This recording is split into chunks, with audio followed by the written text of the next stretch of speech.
All right, let's talk New Year's resolutions now.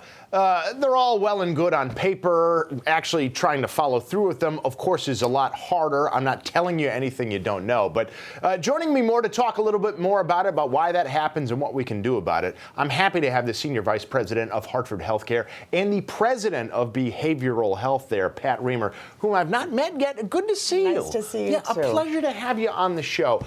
Okay, so a couple of days into the new year, I'm curious, do we know, is there any sort of robust data on, in a general sense, how long New Year's resolutions tend to last?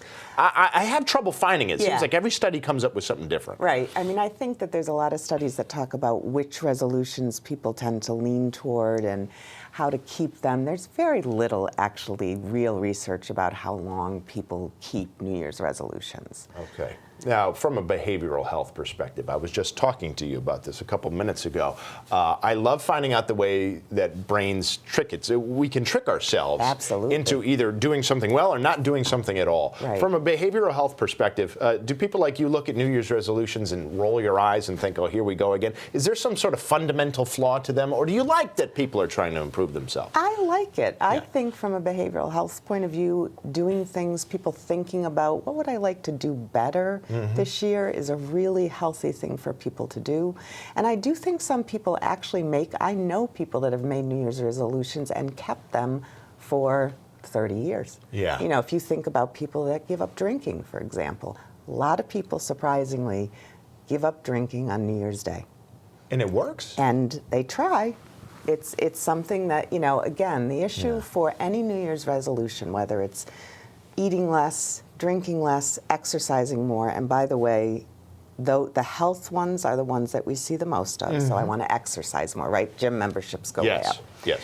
The issue is not to stop just because you've missed a day at the gym or you've cheated on your diet and so it's over, I may as well just eat everything in sight today. Okay. That's really not helpful for you. The most important thing is really to, if you've made this decision to change something, to keep working at it. And if you have a slip of some kind, if you miss a day doing something, that you don't say, well, that's it, I'm done, it's over. Yeah. Just keep going at it. That's like a brain that wants you to fail in a way. That's right. Finding a reason That's to right. do it. Okay. That's right. So is there any way you can sort of trick yourself out of that? Is it just as simple as not making it so absolute?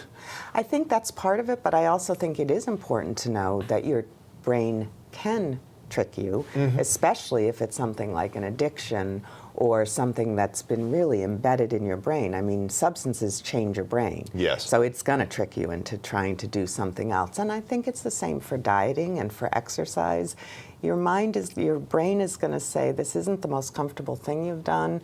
I don't really like doing this, so let's just give it up. And you have to constantly try and make new pathways in your brain to get to doing the things that you really want to do. Last question, too. Some people who maybe thought to do New Year's resolutions didn't get around to it. Are they also going to use this idea that New Year's has come and gone as an excuse to not do it in the first place? Well, that's a really good question. I think people do that, and I think people can make a resolution to change any day of the year. I think New Year's just prompts us to do it. And there you go. Maybe try some accountability, keep some family and friends around, I imagine. That's that would help right. too, That's a very good point. Okay, so there's still a lot more talking to do, and I'm going to get you back, and we're going to also do some stories for the Fox 61 News at 4 and 5 coming up next week, because there's a lot to talk about for as much as we've talked about this. But a pleasure to have you here on the show. Nice Glad to have you you here, Pat. Thank you so much.